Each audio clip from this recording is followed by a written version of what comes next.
This week, while Donald Trump was talking to reporters about, his horrible immunity court hearing that he had this week, he took a moment to basically spread a conspiracy theory about Fulton County District Attorney Fani Willis. Now, Donald Trump, by the way, did not necessarily start the conspiracy theory, nor did he expand upon it while he was talking to reporters. But here is what Donald Trump delivered in his cryptic little message. You had a very big event yesterday, as you saw in Georgia, where the district attorney is totally compromised. The case has to be dropped. They went after 18 or 20 people. She was out of her mind. Now it turns out the case is totally compromised. It's illegal. What she did is illegal. So we'll let the state handle that. But what a sad situation it is. All right, so you're on the edge of your seat right now. You're like, well, what the hell happened? How is Fani Willis suddenly totally compromised in a way that makes all of the indictments completely moot? Well, here's what happened.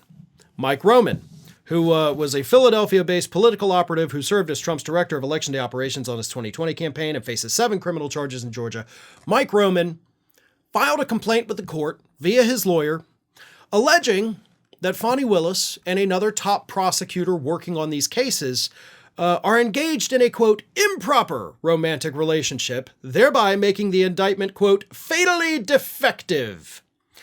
Now, Mr. Roman failed to provide any evidence at all that Fani Willis was having a romantic relationship with a fellow prosecutor also working on this case. But here's the fun part.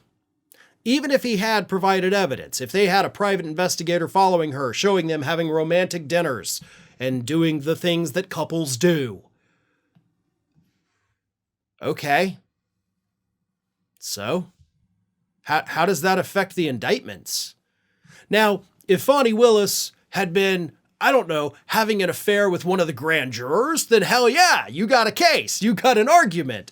But this is just another person at the office that's also working on the case. Like, they didn't cook up these indictments because they may or may not be sleeping together. Like, that's not a thing. And you don't even have any evidence that the two of them are. All you say in your complaint is that, well, I mean, some people have said that this could, maybe it's happening. We don't know. But other people said it may. How does that invalidate the indictment? Somebody please explain that to me, because it makes no sense. What's happening is that people like Mike Roman are throwing everything at the wall, right? They don't want to have to go to trial. They certainly don't want to go to prison for a minimum of 5 years, which is what the RICO charges come with in Georgia. So they're trying to just say, you know what? Fani Willis may be having an affair with the other guy at the table.